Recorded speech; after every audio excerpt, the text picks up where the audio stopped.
මේ තියෙන්නේ roll හෙම් put එක. මේක පාවිච්චි කරන්නේ මොනවටද කියලා ගොඩක් අය දන්නවා. ඒ දන්නේ නැති කට්ටියක් ඉන්න හින්දා ඒගොල්ලන්ට මේ ගැන පොඩ්ඩක් දැනුවත් කරන්න ඕනේ කියලා හිතුණා. මේ රෝල් හෙම් පුට් එකෙන් කරන්නේ වාටි මහන එක. ඒ කියන්නේ අපිට වාටි අතින් නමල සාමාන්‍ය පුට් එකකින් මහන්න අමාරුයිනේ. එතකොට අපිට කිසිම ගැටලුවක් නැතුව ඒකාකාරීව ලස්සනට හරියටම අපි නමලා මහන තැන එජ් එකේ අයිනෙම්ම කිසිම කරදරයක් නැතුව නීට් එකට එකම සයිස් එකට එහෙට මෙහෙට පනින්න නැතුව ලස්සනට මහ ගන්න පුළුවන් පුට් එකක් තමයි මේ හෙම් පුට් එක. ඇත්තටම මේක පාවිච්චි කරන එක හරිම පහසුයි.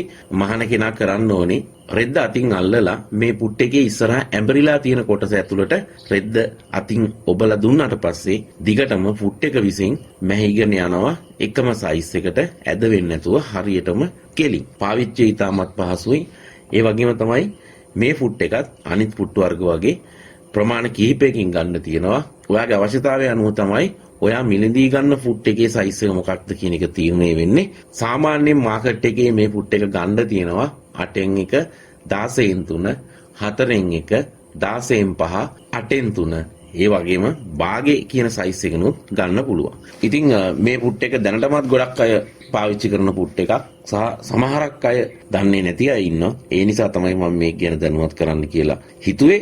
ඉතින් මගේ channel එක ගොඩාක් අය බලනවා. ඒකට සතුටුයි. හැබැයි පොඩි කනගාටුවට කාරණාවකුත් තියෙනවා.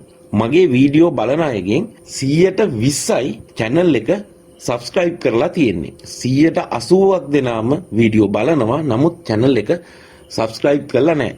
එහෙම subscribe කරලා නැති එකෙන් පාඩුව වෙන්නේ ඕගොල්ලන්ටම තමයි. මම වීඩියෝ එකක් දාපු ගමන් ඕගොල්ලන්ට බලා ගන්න බැරි වෙනවා. සහ මම දාන වීඩියෝ සමහරක් වෙලාවට මම දාන වීඩියෝ එකක් ඔයාට අතිශය වැදගත් වීඩියෝ එකක් වෙන්න පුළුවන්. නමුත් ඔයාට notification එන්නේ නැති නිසා ඔයාට මම දාපු ඔයාට වැදගත් වෙන වීඩියෝ එක බලන්න බැරි වෙනවා. ඒකින්ද channel එක subscribe කරන්න, bell icon එක click කරන්න. ඊට පස්සේ ඔයාට වගේ මැහුම් උදව් අවශ්‍ය අයට දකින්න වීඩියෝ share කරන්න.